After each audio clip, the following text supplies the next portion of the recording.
The member for Warringah. Members on my left, I want to hear the member for Warringah.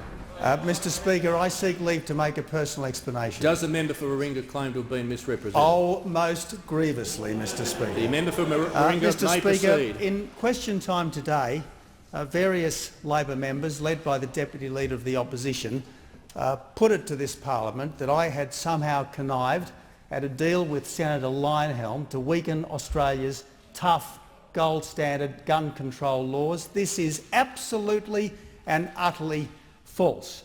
Now, Mr Speaker, the bottom line here is that but for the ban imposed by the Abbott government and continued by the Turnbull government, there would be many thousands more rapid-fire shotguns in this country than there currently are.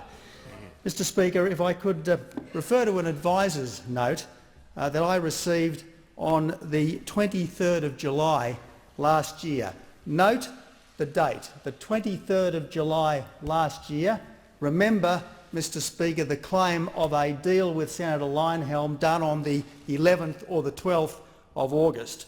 That advisor's note said, and I quote, "Law enforcement agencies are concerned about a shipment of Adler 7 high-powered shotguns due to arrive in August." Now, Mr Speaker, we'd been advised that there was a very large shipment indeed of these rapid-fire shotguns coming into our country. More than 7,000, we were advised, had been pre-ordered. Up to 20,000 of them had been ordered.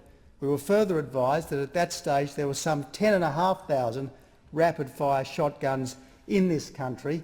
So this order, had it gone ahead, would have almost doubled, potentially much more than doubled, the number of these rapid-fire shotguns in this country. And I should remind the House, if it needs reminding, of just how much damage these shotguns can do.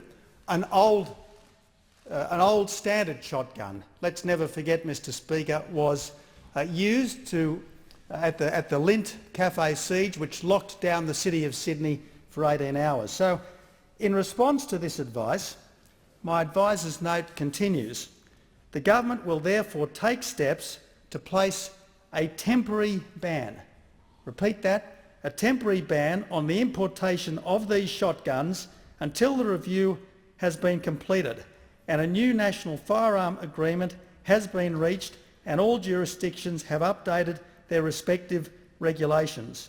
The temporary ban, my advisor's note goes on, will be achieved through a change to customs regulations. The temporary ban, the advisor's note goes on, will keep these shotguns out of the country and off the streets until such time as they have been properly classified under the new agreement. The advisor's note points out that but for the ban and but for a new agreement, these rapid-fire shotguns would, and I quote, "be classified at the same level as an air rifle under existing arrangements. This is not an acceptable situation for community safety and demonstrates the need for the National Firearm Agreement to be updated and the very good sense indeed, in placing a temporary ban on the importation of these new high-powered shotguns." Now, I put it to you, Mr Speaker, how can there have been some kind of a deal or concession or weakening for Senator Leyonhjelm on the 11th or 12th of August if the temporary ban was what the government had always intended, pending a permanent resolution of this by COAG. In conclusion, let me say, Mr Speaker, that we all know what members opposite are trying to achieve here. This is a smokescreen.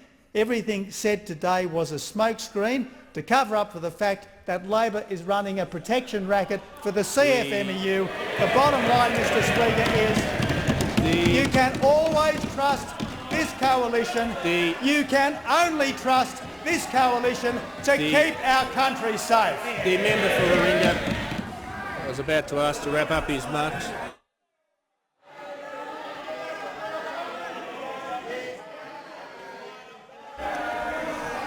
Members on my left, the Leader of the House.